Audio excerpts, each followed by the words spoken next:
Hello guys, welcome to my channel. तो आज आप लोग देखने वाले हैं पाइथन यूज़ करके हम लोग एक रजिस्टर पेज कैसे बना सकते हैं और रजिस्टर पेज को लॉगिन पेज के साथ कैसे जोड़ सकते हैं। जो लोग लॉगिन पेज कैसे बनाते हैं वो वाला वीडियो अभी तक नहीं देखा है, वो लोग ऊपर आई बटन पे लिंक आ रहा होगा, जाके चेकआउट कर सकते हैं। पहले मैं यहाँ से यहाँ तक सिलेक्ट करके डिलीट कर दूंगा। ऊपर आके मैं यहाँ से यहाँ तक सिलेक्ट कर लूँगा और इसको मैं काट करके यहाँ पे पेस्ट कर दूंगा। यहाँ से एंड तक सिलेक्ट करके टैब प्रेस कर दूंगा ताकि जो कोड्स है वो एक लाइन पे आ जाएं। इसको मैं रीनेम करके लॉगिन पेज कर दूंगा। यहाँ पे भी पेज ऐड करूंगा और यहाँ पे सिस्टम को डिलीट करके पेज कर दूंगा। स्क्रॉल करके मैं नीचे तक चेक करूंगा और जहाँ पे भी लॉगिन फंक्शन का यूज़ दिखाई देगा उसको मैं डिलीट कर दूंगा। अभी के लिए मैं एंटर की बाइंडिंग को कमेंट में कन्वर्ट करके रख रहा हूँ। अभी मैं इस कोड को रन करूंगा तो कोई विंडो ओपन करके देगा नहीं मुझे, क्योंकि ये जो कोड है वो पूरा लिखा हुआ है डिफाइन किया हुआ फंक्शन के अंदर। मैं सिंपली बैक प्रेस करके एकदम साइड पे आ जाऊंगा ताकि वो जो लाइन है डिफाइन किया हुआ फंक्शन का उससे बाहर आ जाऊं और यहाँ पे लॉगिन पेज फंक्शन को टाइप करूंगा और अब मैं कोड को रन करूंगा तो लॉगिन विंडो ओपन हो जाएगा। मैं यहाँ से यहाँ तक कॉपी कर लेता हूँ और यहाँ पे पेस्ट कर दूंगा। इन सब रो को शिफ्ट प्लस ऑल्ट प्रेस करके सिलेक्ट कर लूंगा और रजिस्टर टाइप करूंगा। इसको भी मैं चेंज करके रजिस्टर कर दूंगा। इसको भी मैं चेंज करके रजिस्टर कर दूंगा और यहाँ पे भी रजिस्टर कर दूंगा। यहाँ पे मैं मेन लूप फंक्शन को ऐड करूंगा। रजिस्टर विंडो मैंने बना लिया है लेकिन रन करूंगा तो शो नहीं करेगा। मुझे यहाँ पे रजिस्टर फंक्शन ऐड करना पड़ेगा। अब मैं रन करूंगा तो रजिस्टर विंडो शो करेगा। मैं इसको लॉगिन पेज कर देता हूँ। मैं यहाँ पे एक साइन अप बटन बनाऊंगा और साइन अप बटन को मैं रजिस्टर विंडो ओपन करने का कमांड दूंगा। विदाउट वेरिएबल भी बटन बनाया जा सकता है, इसीलिए मैं लॉगिन बटन वेरिएबल को डिलीट कर देता हूँ। इसको मैं यहाँ से कॉपी करके यहाँ पे पेस्ट कर दूंगा। टेक्स्ट को मैं चेंज करके साइन अप कर दूंगा। साइन अप बटन तो बन चुका है। रजिस्टर विंडो ओपन करने के लिए मैं यहाँ पे कमांड दे देता हूँ। मैं एक बार इसको रन करके दिखा देता हूँ आप लोगों को। आप लोग यहाँ पे देख सकते हैं साइन अप पे क्लिक करते ही रजिस्टर पेज ओपन हो रहा है। एक नहीं 2-3 रजिस्टर विंडो ओपन हो रहा है। जितने बार मैं साइन अप बटन पे क्लिक कर रहा हूँ उतना रजिस्टर विंडो ओपन हो रहा है। तो ये विंडो वाला प्रॉब्लम बाद में फिक्स करूंगा, पहले ये बटन्स वाला प्रॉब्लम फिक्स कर लेता हूँ, मतलब बटन्स को सही से प्लेस कर लेता हूँ। हेडिंग का फोरग्राउंड कलर को मैं कॉपी करूंगा और साइन अप बटन का बैकग्राउंड कलर पे पेस्ट कर दूंगा। साइन अप बटन का फोरग्राउंड कलर को मैं ब्लैक कर दूंगा, मतलब 000।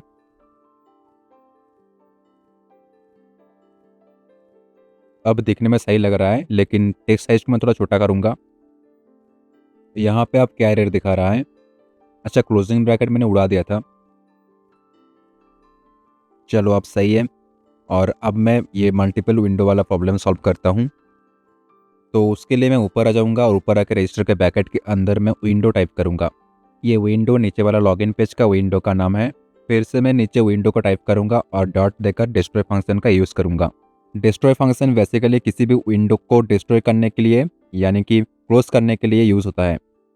नीचे जाके यहाँ पर भी विंडो ऐड करूँगा। अब साइन अप बटन पे क्लिक करते ही लॉगिन विंडो क्लोज हो रहा है और रजिस्टर विंडो ओपन हो रहा है।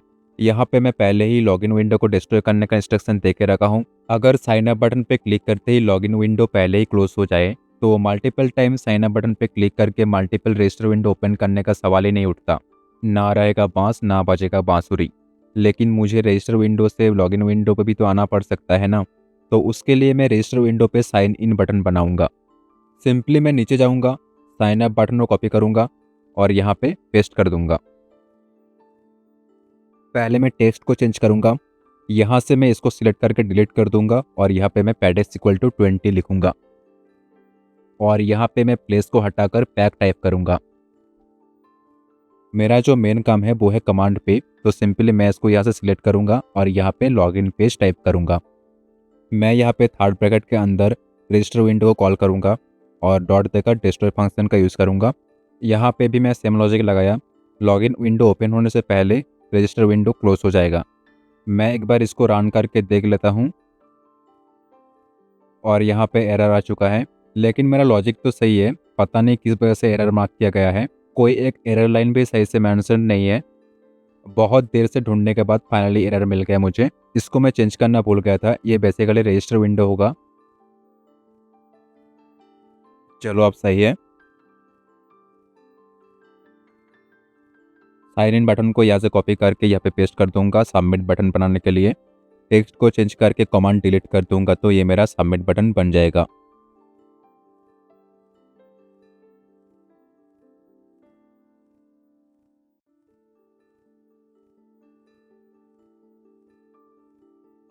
यहाँ पे इन दोनों बटन के बीच में जो डिस्टेंस है उसको मैं थोड़ा बढ़ाऊंगा।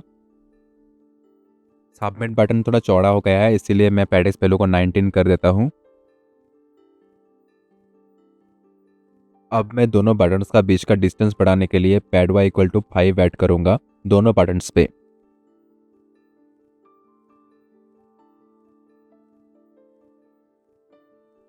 चलो अब सही है। अब मैं इन दोनों बटन्स को नीचे लाऊंगा और ऊपर रजिस्टर हेडिंग दूंगा। रजिस्टर हेडिंग बनाने के लिए साइन इन बटन को कॉपी पेस्ट किया मैंने यहाँ पे और बटन को चेंज करके लेवल कर दिया। यहाँ पे टेक्स्ट को चेंज करके रजिस्टर कर दूंगा। पैड एक्स को मैं क्लियर कर दूंगा। लॉगिन हेडिंग का फोरग्राउंड कलर को मैं कॉपी पेस्ट करूंगा। कर्सर को मैं डिलीट कर दूंगा।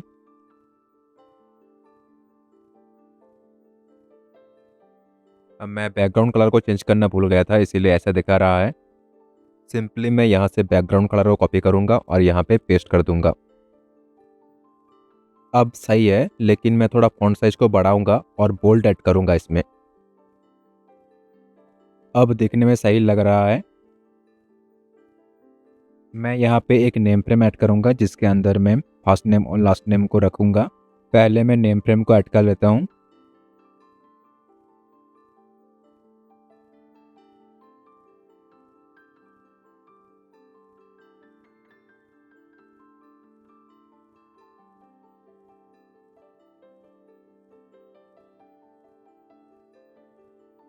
यहाँ पे मैं फर्स्ट नेम टेक्स्ट को ऐड करूंगा।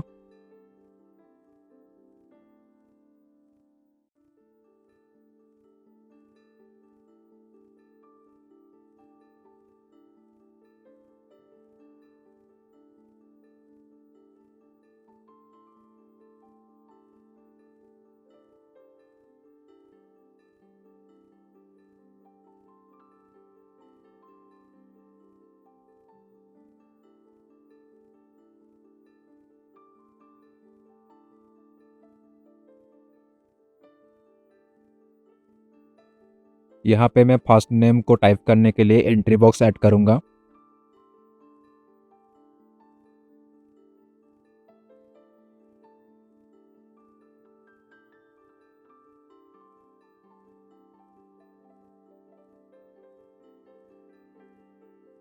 और यहाँ पे मैं एंट्री बॉक्स को पोजीशन दूंगा।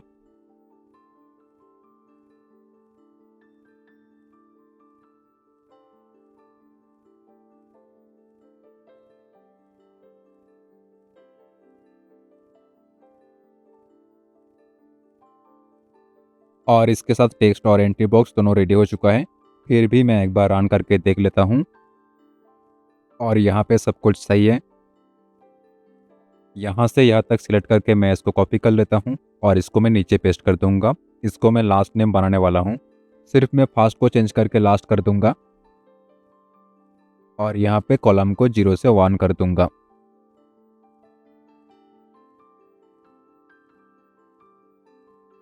पैडेक्स को मैं 5 कर देता हूँ। यहाँ पर भी पैडेक्स इक्वल टू 5,0 कर देता हूँ। यहाँ पे फर्स्ट नेम को तो चेंज करूँगा ही और यहाँ पर भी कॉलम इक्वल टू 1 कर दूंगा। चलो यहाँ पे आउटपुट तो सही आया। मैं इसको नेम फ्रेम का कॉलम कॉन्फ़िगर से सही कर दूंगा। ये सब बेसिक चीज़ है, इसीलिए मैं ज़्यादा एक्सप्लेन करके टाइम पास नहीं करूँगा।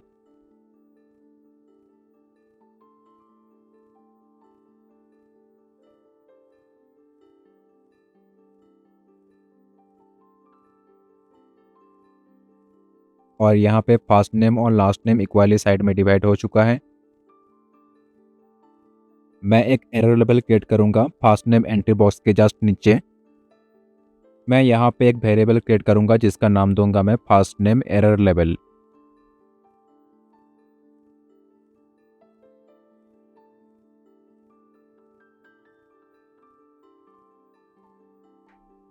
मैं इस लेबल को नेम फ्रेम के अंदर असाइन करूँगा क्योंकि मैंने फर्स्ट नेम और लास्ट नेम को भी नेम फ्रेम पे ही रखा था। टेक्स्ट को मैं ब्लैंक ही रखूँगा। फोरग्राउंड कलर को मैं येलो सिलेक्ट करूँगा और बाकी मैं चेंजेस नहीं कर रहा हूँ फिलहाल।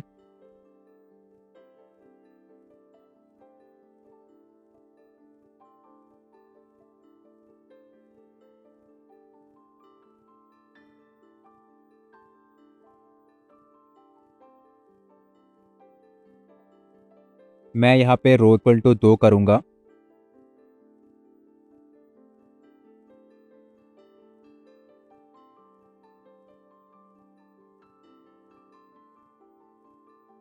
यहाँ से इसको मैं कॉपी कर लूँगा और यहाँ पे लास्ट नेम एरो टाइप करके यहाँ पे पेस्ट कर दूँगा। वेरिएबल नेम को मैं यहाँ पे चेंज करूँगा।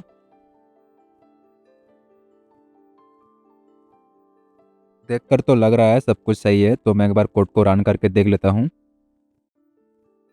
और यहाँ पे एरर लेवल का स्पेस क्लियरली विजिबल है। मैं यहाँ पे रियल टाइम वैलिडेशन फंक्शंस को एक एक करके ऐड करूँगा। पहले मैं यहाँ पे डिफाइन करूँगा वैलिडेट फर्स्ट नेम फंक्शन को। यहाँ पे मैं इवेंट इक्वल टू नॉन करूँगा, मतलब अगर कोई वैल्यू पास नहीं होता है तो इवेंट का डिफ़ॉल्ट वैल्यू होगा नॉन। मैं यहाँ पे इफ नॉट का यूज़ करूँगा। इफ नॉट का मतलब होता है अगर कोई कंडीशन गलत है तब ये कोड को एग्जीक्यूट करता है। मैं यहाँ पे गेट मेथड और स्ट्रिप मेथड का यूज़ करूँगा। Get method basically first name entry से वैल्यू कलेक्ट करेगा और स्ट्रिप मेथड के साथ जोड़ेगा। स्ट्रिप मेथड क्या करता है? स्ट्रिप मेथड दो लेटर के बीच का जो स्पेस होता है उस स्पेस का मीनिंग खत्म कर देता है, या फिर कहीं पे भी सिर्फ स्पेस लगा हुआ है तो उस स्पेस का मीनिंग खत्म करके ब्लैंक या फिर एम्प्टी कर देता है। और पाइथन में एम्प्टी स्ट्रिंग का मतलब होता है फॉल्स। अगर यूजर ने फर्स्ट नेम एंट्री बॉक्स को खाली छोड़ दिया है या फिर सिर्फ स्पेस डाल के छोड़ दिया है तो स्पेस का मीनिंग स्ट्रिप के वजह से एम्प्टी यानी ब्लैंक हो जाएगा और खाली स्ट्रिंग पाइथन में फॉल्स माना जाता है। इसलिए यहाँ पे इफ नॉट फॉल्स का मीनिंग को ट्रू कर देता है और आउटपुट प्रोवाइड करता है। मैं यहाँ पे फर्स्ट नेम एरर लेवल को कॉल करूंगा और कॉन्फ्लिक्ट मेथड का यूज करके टेस्ट को मॉडिफाई कर दूंगा। अगर फर्स्ट नेम एंट्री बॉक्स को खाली छोड़ दिया गया तो फर्स्ट नेम इज रिक्वायर्ड दिखाएगा, और अगर फर्स्ट नेम को सही से भरा गया है तो इल्स देकर फर्स्ट नेम एरर लेवल को मैं फिर से कॉल करूंगा और कॉन्फ्लिक्ट मेथड का यूज करके टेस्ट को मॉडिफाई करके ब्लैंक कर दूंगा। मैं यहाँ पे फर्स्ट नेम एंट्री को बाइंड करूंगा फोकस आउट के साथ और यहाँ पे वैलिडेट फर्स्ट नेम फंक्शन को ऐड कर दूंगा। मैं एक बार प्रोग्राम को रन करके चेक कर लेता हूँ और यहाँ पर फर्स्ट नेम एंट्री बॉक्स को ब्लैंक छोड़ने के बाद फर्स्ट नेम इज रिक्वायर्ड का एरर शो कर रहा है। जस्ट सेम कंडीशन मैं लास्ट नेम के लिए भी अप्लाई करूँगा, इसीलिए मैं इसको कॉपी कर लेता हूँ और यहाँ पे पेस्ट कर दूंगा। यहाँ पे मैं सारे फर्स्ट नेम को लास्ट नेम से रिप्लेस कर दूंगा।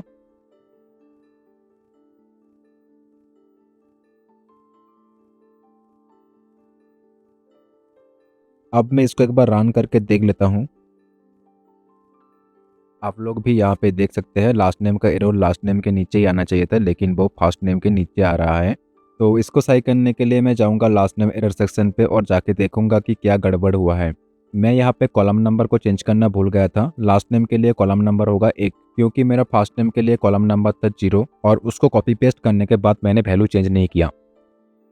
और यहाँ पे मेरा प्रॉब्लम बिल्कुल सॉल्व हो चुका है, लेकिन फर्स्ट नेम की तरह एक लाइन पे अलाइन करने के लिए इसको थोड़ा राइट पे मूव करवाना पड़ेगा। सिंपली मैं इस पे पैडेक्स ऐड करूँगा।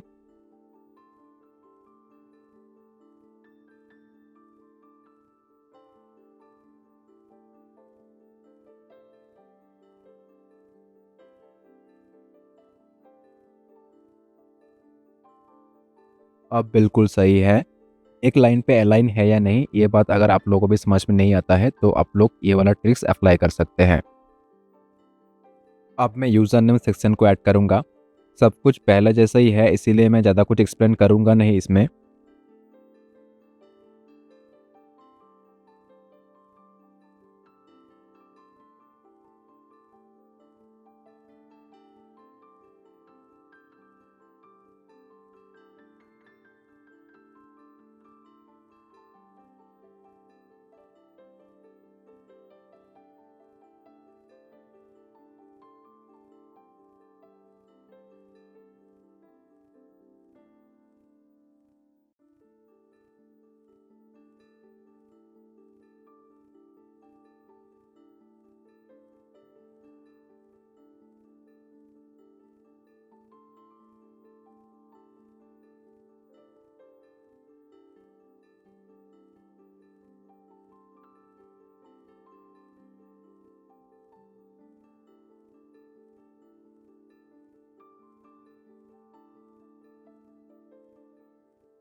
शायद कुछ गड़बड़ है, यहाँ पे यूज़र नेम का एरर लेवल शो नहीं कर रहा।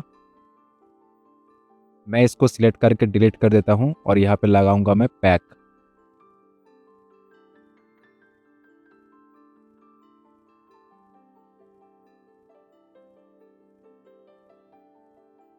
अब तो दोनों बटन्स पे उड़ गए। मैं यहाँ पे नेम फ्रेम को रिप्लेस करना भूल गया था, रजिस्टर विंडो होगा यहाँ पे। अब देखिए सबमिट बटन के ऊपर थोड़ा ब्लैंक स्पेस आ चुका है यूज़र नेम एरर लेवल के लिए। यूज़र नेम सेक्शन तो कंप्लीट हो चुका है, लेकिन ईमेल सेक्शन, पासवर्ड सेक्शन और कॉन्फर्म पासवर्ड सेक्शन बनाने का जिम्मेदारी मैं आप लोगों को देता हूँ।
और यहाँ पे ईमेल, पासवर्ड, कॉन्फर्म पासवर्ड सब कुछ सही से प्लेस हो चुका है। अब मैं जो करने वाला हूँ उस पर आप लोग ज़्यादा दिमाग मत लगाइएगा। जैसे मैं टाइप करता जा रहा हूँ आप लोग सेम टू सेम कॉपी करते जाइए। एक्चुअली ऊपर का जो लाइन है वो यूज़र्स के नाम से एक जेसन फाइल क्रिएट करेगा, और इस लाइन पे मैं यूज़र्स का डाटा सेव करने के लिए सेव यूज़र्स के नाम से एक फंक्शन बना रहा हूँ।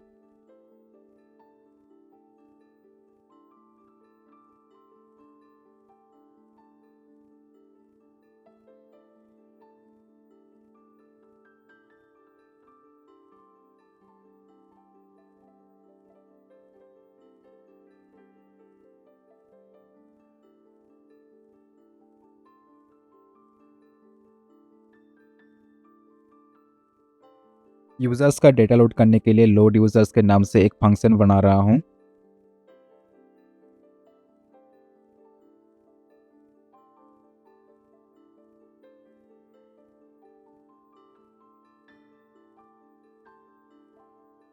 आप लोग यहाँ पे जेसन और ओएस इंपोर्ट कर लेना।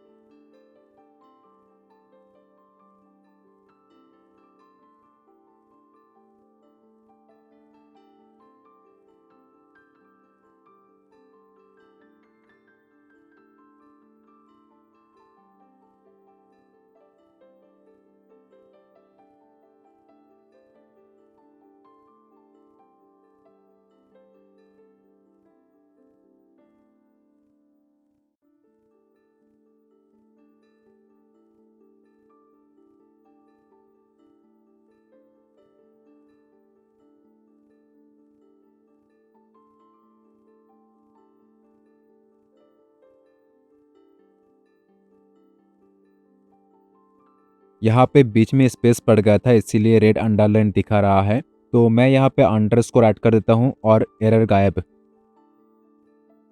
यहाँ पे इसका लाइन सही नहीं है इसीलिए एरर दिखा रहा है, तो मैं इसका लाइन सही कर लेता हूँ।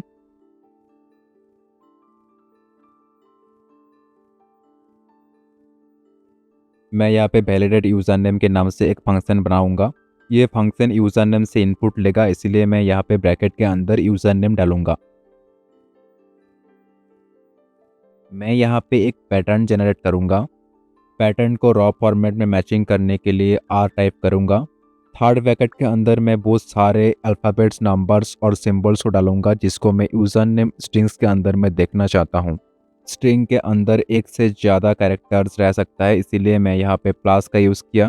थर्ड ब्रैकेट से पहले मैंने कैरेट का यूज़ किया क्योंकि वहाँ से स्ट्रिंग का मैचिंग स्टार्ट होगा, और एंड में मैंने डॉलर यूज़ किया क्योंकि वहाँ पे स्ट्रिंग का मैचिंग ख़त्म होगा। अगर यूज़र नेम का लेंथ, LEN का मतलब होता है लेंथ, अगर यूज़र नेम का लेंथ 3 कैरेक्टर से कम हुआ तो ये एरर शो करेगा, और एरर पे क्या शो करेगा वो मैं डबल कोटेशन के अंदर टाइप करूँगा।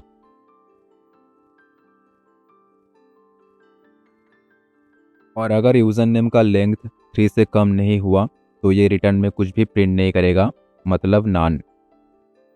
मैं स्क्रॉल करके नीचे आ जाऊँगा वैलिडेट लास्ट नेम फंक्शन के पास। पूरा ट्यूटोरियल देखने के लिए आप लोगों को नेक्स्ट वीडियो के लिए वेट करना पड़ेगा। अगर वीडियो पसंद आया है तो वीडियो को लाइक करना, कमेंट करना और चैनल को सब्सक्राइब करना मत भूलना। बहुत जल्द मिलेंगे और एक नए वीडियो के साथ, तब तक के लिए गुड बाय।